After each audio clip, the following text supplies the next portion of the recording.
We make the following comments concerning the Finance Bill 2024. But I want to pick from where the Honorable Robert Mbui left. You know, Honorable Speaker, we have been around for some time. As a matter of fact, this, I think, is my 12th year in this parliament. And even before that, I was living in Kenya.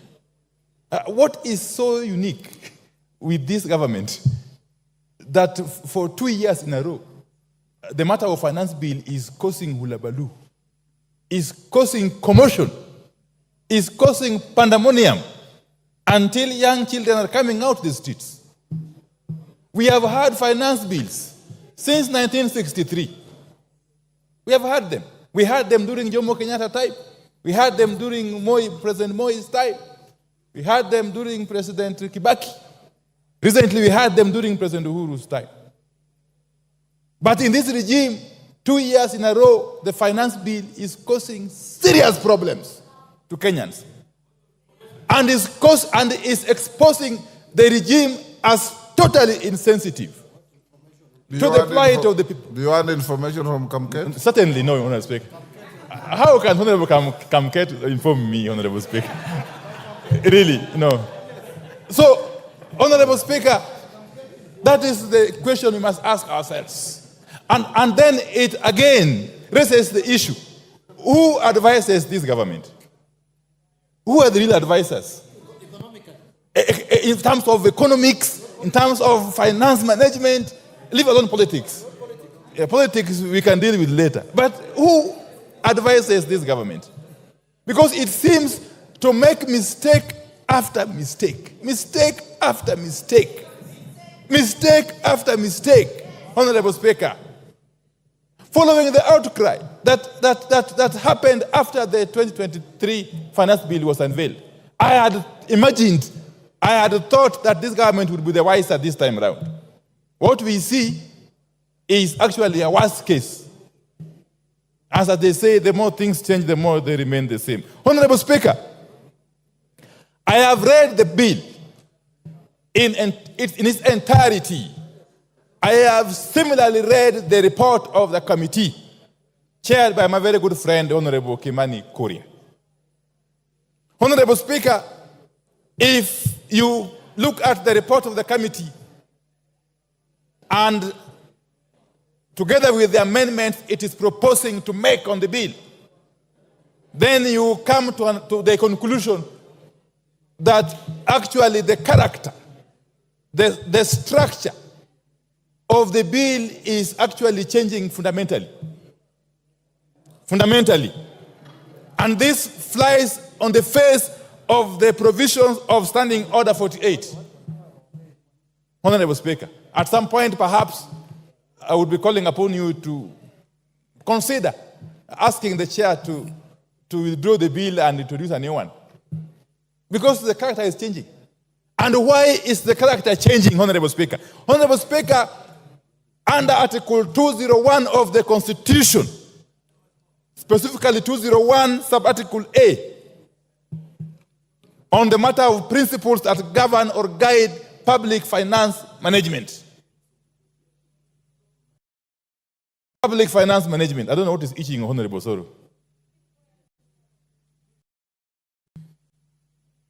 Honorable Speaker, one of the principles, some of the principles that should guide the management of public finance: openness, accountability, and including public participation in financial matters.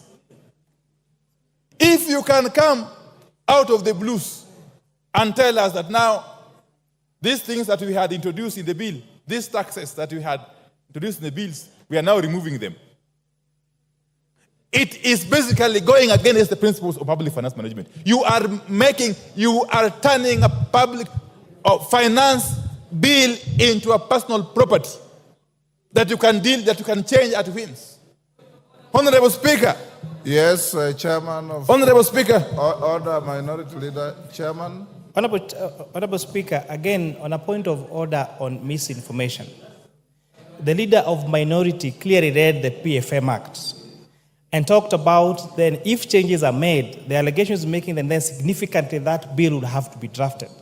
Then the question on public participation remains. Then does it mean that he is purporting that everything that the public says is just an exercise in futility and should not change? Otherwise, then why were we involving taxpayers' money and time to reason to the members of the public if we cannot propose changes on the bill? Minority Leader.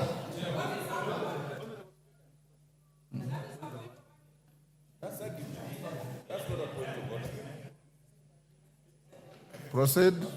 Give him the mic. You are giving the next. Give him his mic. Anyway, just come. Honorable Speaker, obviously, with all the tremendous possible respect, that was not a point of order. The Honorable Chair can actually advance that argument when he gets time to reply. Honorable Speaker, let me proceed this way. That Kenyans are already overtaxed.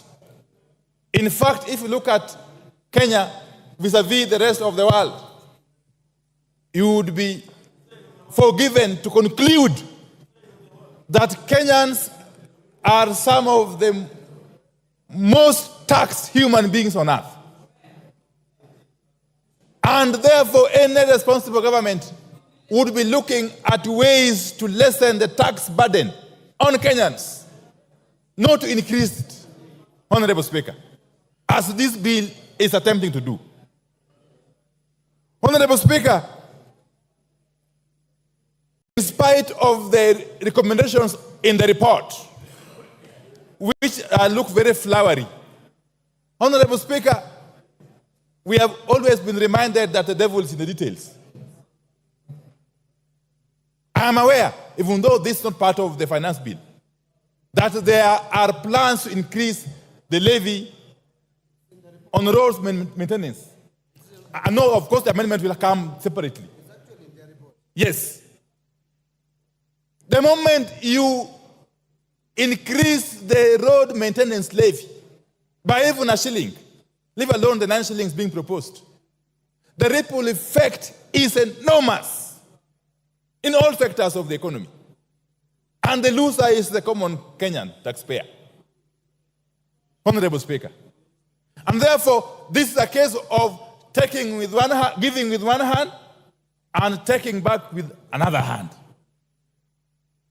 It's not helping the situation, Honorable Speaker. Honorable Speaker, this economy has become too hostile for foreign investors. Indeed, even for local investors. We have got documented cases of manufacturers who have shifted base from Kenya to our neighboring countries as a result of this unbearable tax burden that keeps shifting. Actually, you can never be sure because it is so unpredictable that no sensible investor can actually put their money in this country. To make matters worse, we are witnessing what could be compared to the state capture that happened during the President Jacob Zuma's regime in South Africa. Honorable Speaker, and I will explain shortly. Honorable Speaker. Honorable Speaker, if you take the case of the manufacturing sector, and specifically the steel and cement manufacturing sector, that sector is now under total control. Who is being assisted as we watch? Indeed, Parliament is complicit.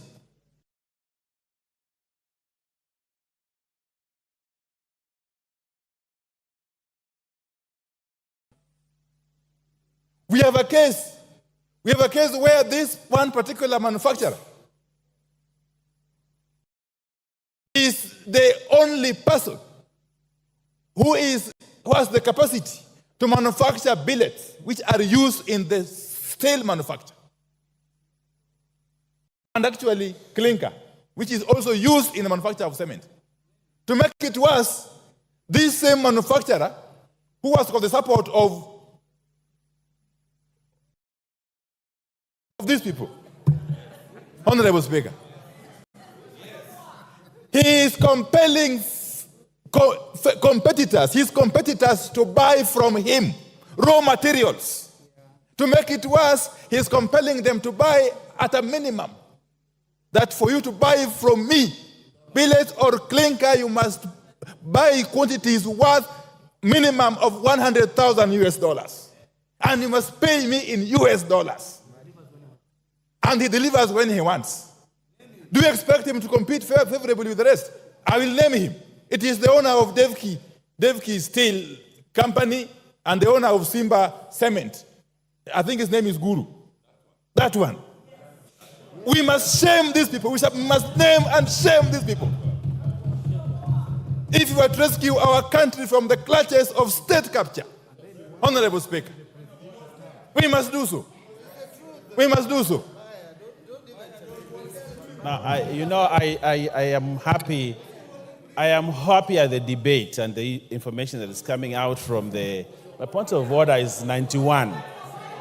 91. That my friend, the leader, is. I would like him to substantiate and give us. He said he must buy from me. He must do this and this. Where did he say? Where is that factual information? You can do better by giving us, a record of what he said, other than hearsay, Honorable Speaker. You can do better than just say things. Order, Honorable. Both of you are veering off the track. Let's avoid the temptation to besmirch people who cannot defend themselves on the floor. Go on, Minority Leader. Yes, please. Don't. So I will leave that at that. But Honorable Baya, stop holding brief for these characters. It doesn't help.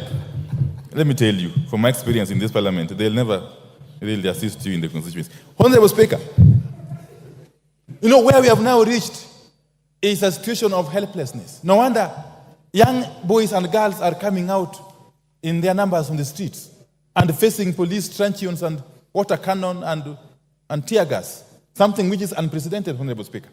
It reminds me of a play by the celebrated Professor Francis Mbuga, that is Betrayal in the City. Honorable Speaker, you are a literature person. If you read that play, I read it long ago. You read it, yes. There's a character by the name Jasper Windu. Okay? He was in a situation, he was actually lamenting that we have waited for independence. We were hopeful for good things. Independence came. And now we have got nothing else to look up to or forward to, Honorable Speaker.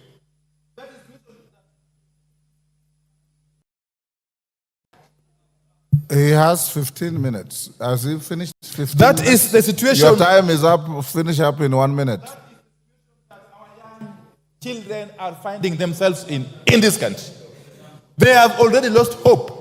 They are not seeing any hope in us as their leaders. And therefore, they have taken it upon themselves to come out to the streets to defend their rights, Honorable Speaker. And as they do so, those who are in charge of the instruments of the state, especially the Inspector General of Police, must be cautioned not to misuse those instruments to interfere with the enjoyment of constitutional rights by Kenyans who are free to picket, to demonstrate, to do sit-ins, and indeed to capture Parliament. Time up. Because Parliament seemingly has become rogue. Honorable Speaker, I oppose. Osoro.